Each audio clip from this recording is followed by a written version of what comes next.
Buenas tardes, compañeros y profesora. Mi nombre es Amelie Fernanda Alonso Aparicio del tercero 4, turno vespertino, materia Derecho.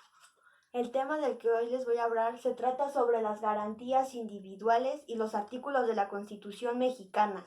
Empezaremos. Las garantías individuales son derechos que todo individuo posee por el simple hecho de haber nacido sin importar la nacionalidad, sexo, raza, edad, creencias religiosas o políticas, en las cuales se encuentran manifestadas en la Constitución Política de los Estados Unidos Mexicanos del artículo 1 al artículo 29. Contienen 5 características universales para todos los hombres, imprescriptibles, no se extinguen ni se pierden, inalienables, no se pueden cambiar, vender o quitar, irrenunciables, no puedes renunciar a ellos. Limitativas del poder del Estado, el Estado no tiene derecho sobre ellas. Por otra parte, estas garantías se clasifican en grupos que a continuación veremos. De igualdad, implica la eliminación de toda la distinción entre individuos, como raza, nacionalidad, religión, posición económica, etc., como ya lo habíamos mencionado anteriormente.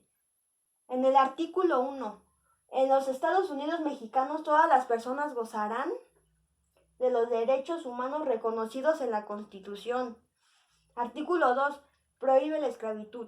En este artículo ninguna persona puede ser esclavo ni de una ni de otra porque no es legal y no se debe de hacer.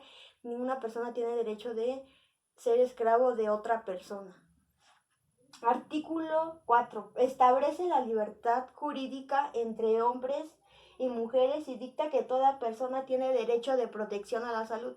Todas las personas tenemos los mismos derechos y tenemos derecho a la salud y a que nos atiendan. No importa nuestro nivel económico, todos tenemos las mismas oportunidades y debemos de ser atendidos al mismo nivel que todas las personas. De libertad, asegura capacidad jurídica para actuar libre del individuo en sociedad. Artículo 5. Libertad de trabajo. Cada persona tiene un trabajo y un gusto distinto y es respetado hacia toda la comunidad y cada individuo. Artículo 6. Libertad de expresión no afectando a terceros. Cada persona tiene un pensamiento distinto.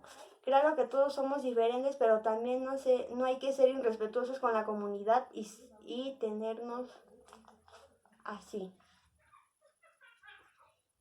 Artículo 7. Libertad de imprenta. Artículo 9. Libertad de reunión y asociación. De propiedad. En este solo se encuentra el artículo 27. Establece que las aguas nacionales pertenecen originalmente a la nación en la cual posee el derecho de transmitir el dominio de tierras privadas de cada país o estado en la que se establecen. De seguridad jurídica, son aquellos que protegen a los gobernadores de sus formas y pertenencias privadas. Artículo 16. Nadie puede ser molestado en su persona o en su familia o en su domicilio. Ninguna persona tiene la autoridad de meterse a tu casa sin ningún papel o alguna ley que lo dicte. Artículo 17. Ninguna persona se podrá hacer justicia por sí misma. Bueno, entonces pasaremos al artículo 2 del cual es en el que estamos más interesados y hablando más. En el artículo 2 de la nación mexicana es única e indivisible. La nación tiene una composición pluricultural, sustentada originalmente en los pueblos indígenas, que son aquellos que descienden de poblaciones que habitaban en el territorio actual y que conservan sus propias instituciones sociales, económicas, culturales y políticas o aparte de ellas. La conciencia de su identidad indígena deberá ser criterio fundamental para determinar a quienes se aplican las disposiciones sobre los pueblos indígenas. El derecho de los pueblos indígenas a la libre determinación se ejercerá en un marco constitucional de autonomía que asegure la unidad nacional. El reconocimiento de los pueblos y comunidades indígenas se hará en las constituciones y leyes de las entidades federativas, las que deberán tomar en cuenta, además de los párrafos anteriores de este artículo, criterios etnolingüísticos y de asentamiento físico. En esta Constitución reconoce y garantiza el derecho de los pueblos indígenas y las comunidades en la libre determinación y en consecuencia de la autonomía, para aplicar sus propios sistemas normativos en la regulación y solución de sus conflictos internos, sujetándose a los principios generales de esta Constitución, respetando las garantías individuales, los derechos humanos y de manera relevante la dignidad e integridad de las mujeres, de la ley que establecerá los casos y procesos en los cuales se llevan a cabo. De acuerdo a sus normas y procedimientos y prácticas tradicionales, a las autoridades o representantes para el ejercicio de sus formas propias de gobierno intento, garantizando que las mujeres y los hombres indígenas disfrutarán y ejercerán su derecho de votar y ser votados. Hay igualdad. Preservar y enriquecer sus lenguas, conocimientos y todos los elementos que constituyan su cultura e identidad y que lo conforman a sí mismo. Conservar y mejorar el hábitat y preservar la integridad de sus tierras en los términos establecidos. Acceder con respeto a las normas y modalidades de propiedad y tenencia de las leyes en la materia, así como los derechos adquiridos ya vistos en esta Constitución, las cuales tienen que ser respetados. Bueno, para garantizar el cumplimiento de las obligaciones señaladas en este apartado, la Cámara de Diputados del Congreso de la Unión, las legislaturas de las entidades federativas y los ayuntamientos en el ámbito de sus respectivas competencias establecerán las partidas específicas destinadas al cumplimiento de estas obligaciones, sin perjuicio de los derechos aquí establecidos a favor de las indígenas, sus comunidades y pueblos. Toda la comunidad equiparable a aquellos tendrán en lo conducente de los mismos derechos, tal y como lo establece la ley. Esta Constitución reconoce a los pueblos y comunidades afromexicanas, que cualquiera que sea su autodenominación como parte de la composición pluricultural de la nación, tendrán en lo conducente los derechos señalados en los apartados anteriores del presente artículo. Ya así lo establece la ley. Bueno, referente a los pueblos indígenas, sí son de una forma autónoma y pluricultural. En ellos se encuentran sus tradiciones y vestimentas y lengua y sus costumbres, las cuales tienen que ser respetados tanto ellos y como nosotros hacia ellos, que son unas personas por enriquecer su cultura y sus maneras de vestirse y elaborar sus cosas. Debemos de respetarlos y después pasaremos con la Comisión de Concordia y Pacificación de la COCOPA.